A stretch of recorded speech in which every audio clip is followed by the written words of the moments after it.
the 20th century, but they look very modern, so people like them. Wow.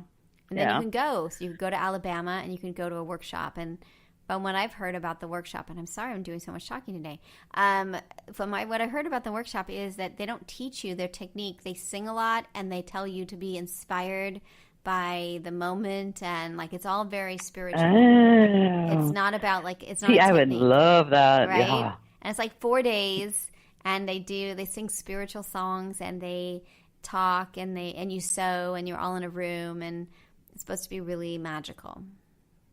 Yeah, that does sound magical. Yeah. I want to do that. Yeah. Mm-hmm. Totally. Add that to the list. Yeah, totally. There's a lot of good things with quilting. So now we're at 30 minutes. So what are you going to be working on today? Are you going to be quilting today? I am. I am finishing an applique quilt. It's all flowers.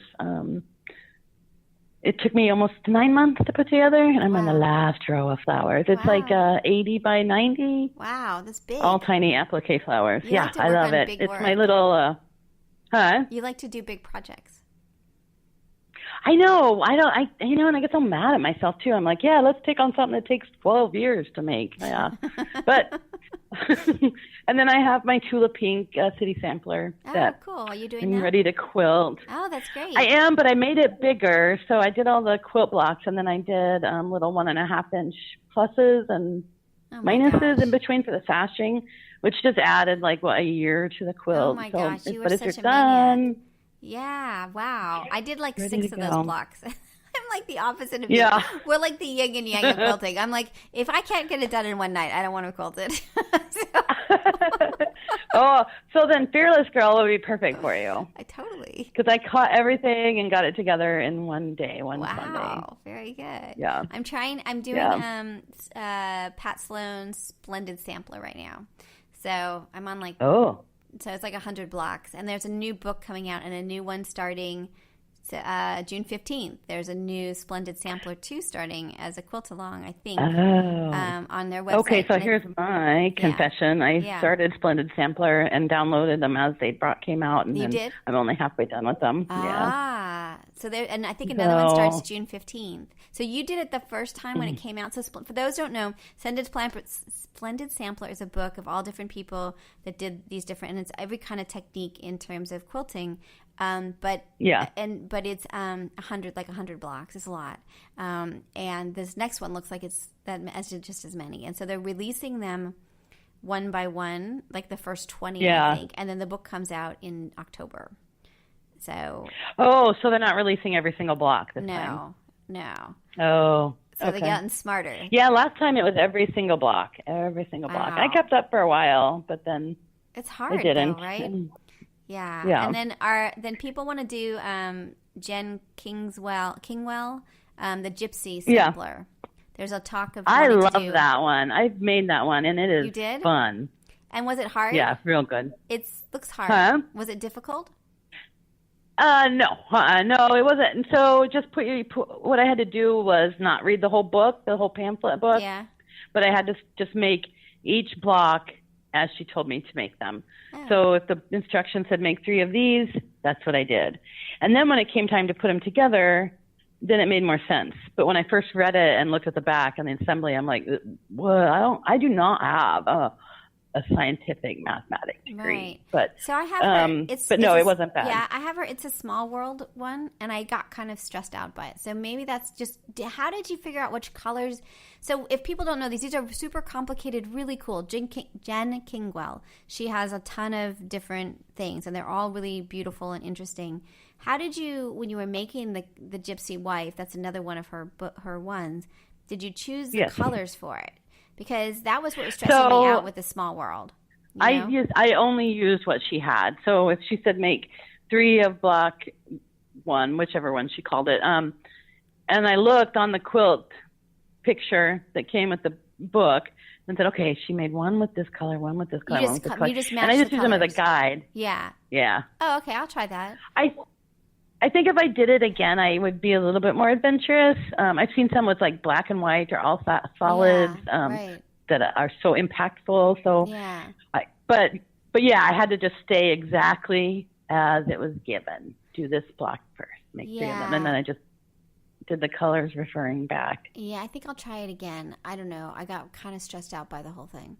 And mostly it wasn't I want to do Small World, but yeah, it looks, I do, but it looks, I'm like, really want someone just to make Small World for me. I don't want to do it, but I feel like I bought the book so that I have to do it. I have this kind of like, you know, but I really don't want to do it. It's because it was really stressful. I know, right? And there's someone who does paper piecing of it. But anyway, so if you ever want to do it, I will send you the book because copyright allows me to do that because I am not, I would feel grateful that somebody else was doing it. So.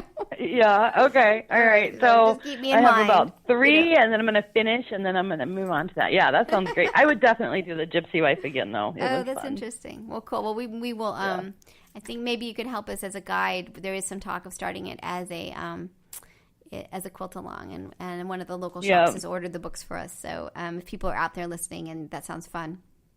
It is fun. It is. I think so. I think so.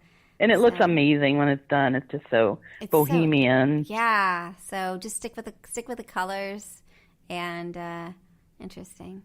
Well, as always, we have not, there's no way to do 30 minutes. So it just isn't. There's too much to talk about with quilting, I have to say. It's not my fault. I know. I love quilting. I don't know how I got so obsessed, but I sure am. I know. Me too.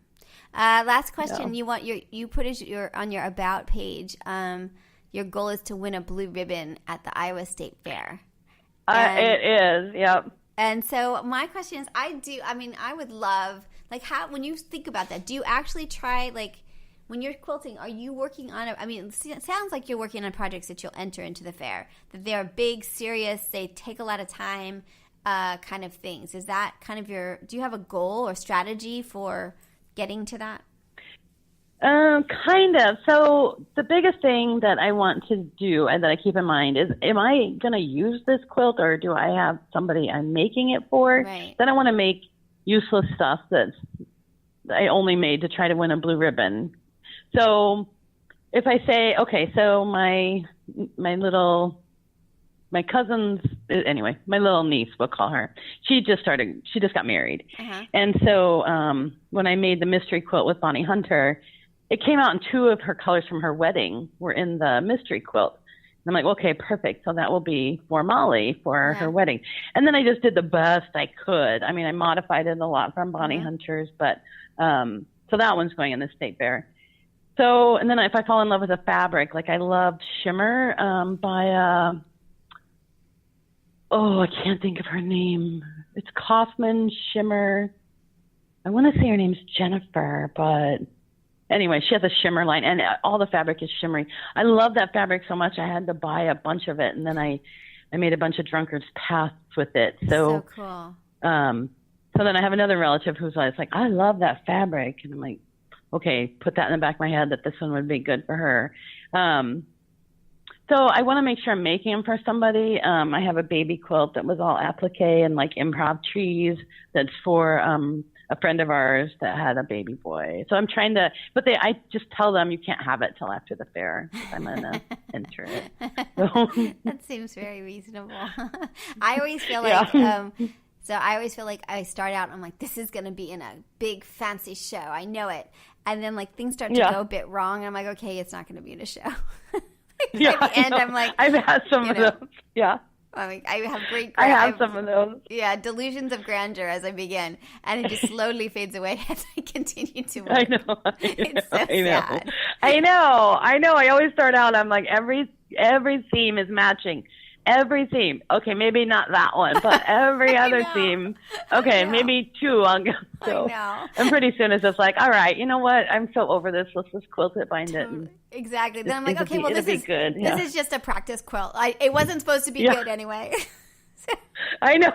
My favorite thing is I learned so much. I learned so much from this one. This is so sad. One day. One day. Yep. Anyway. So I'm hoping I started like in earnest like 4 years ago, and I got like a honorable mention, and then I got a 4th place. I was just thrilled to get a ribbon. And last year I got 2 second places. Wow. And then our group quilt with Shelly and Shelly. It won 2nd place. That's so Shelly won a blue ribbon last year, which was really cool. That's so cool. And then so I don't know. I'm hopeful because I really want one, but then I think, what will I do after I get one?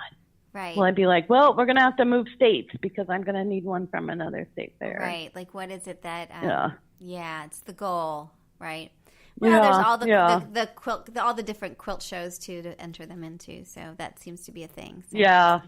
I'm going to have to get involved in that. I've been so siloed in my little corner of the world that I'm like, Iowa State Fair was just it for me. But now I'm learning there's much more than that. So that's good. Yep. There's lots of world out there. You have to come visit. Yeah. So. Yeah, I know. Exactly. Exactly. Very funny. Well, we didn't do it. You're not my 30-minute one. Oh, did we go over? Or 40. Yeah. But 40 is better than others. I had twin sisters, and they went for like an hour and 20-something. But I thought, well, there's two of them. So, they had a lot to say. So anyway. That's fantastic. Yeah. So it is what it is. Well, thank you so much for what you do. It's awesome just to have, some knowledge base with this and not just quit working on it because I'm going to be sued. I think that's awesome. No, yeah, you're great. You're fine. I can't wait to see it. So when you're ready, send us pictures. I suspect you want to keep it quiet for a while, but I think it's awesome, and I love your questions. So if you have more questions, feel free, and it's fun chatting with you. It's really great, and I'm going to try to think of like slower or longer projects. So we'll see how that goes. So, and I'm going to think I'll try. Yeah, let me know. Yeah. Again, I'm going to try it one more time, and if not, I'm just mailing you that book. So okay, all right. Done with it.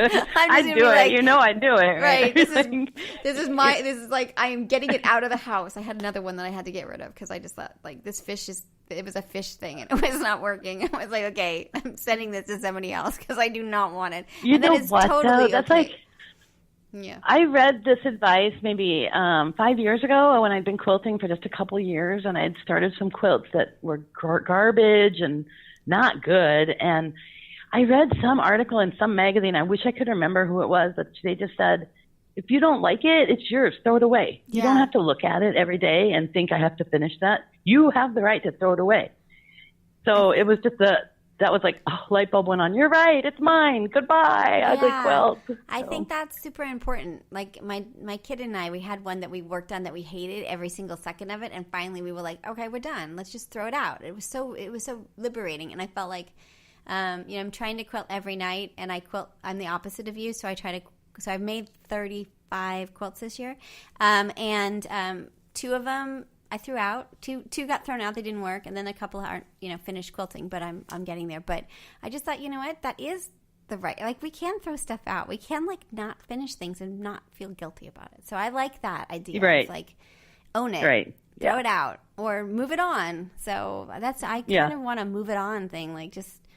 I don't want to throw it out, but it's not staying here. So. I don't want it in my house. Yeah, exactly. So. Right. It doesn't live here anymore. Yeah, that's good. I love that. Yeah. So. And my kid often buys projects, which I adore. She's so awesome. I love my kids. They're really great. But there's a lot of unfinished projects. They move on from what they're doing. So I'm like, okay, well, can I just finish it? And they're always like, no. So there's a pile. No. There's 5 of them. Then I'm like, okay, hey, kid, you need to come finish these. So I don't know about that pile. Yeah. That will be I don't know. I think it's more creativity based or I think more creativity generating to have a lot. Not a lot. You don't want to be overwhelmed, but 3 or 4 going, 5 or 6 going at the same time. Because your mind works differently at different times. If I just want to sit and hand stitch or. Yeah, no, I totally agree. I like moving from project to project. That if one is about piecing and one's at the quilting stage and one's a hand project, I kind of feel like I can just quilt constantly and not get bored. Yeah, I love that. And even if you go on road trips, I have something to take with me. Then that's good too. Yes, and for me, faculty meetings. So I bind in faculty meetings. So. That's great. Yeah. So they're always kind of confused by it, but that's okay. They're Yeah. I don't know what I used to do with my free time before I quilted. I don't know. I know. What's that about, right? It's very strange. Yeah. I don't know. Yeah. Well. This is better. This is better. I think we're all I think the one commonality I find with quilters is that we're strangely overachievers. That's the one, is we're not, as a group, we have a tendency to do a lot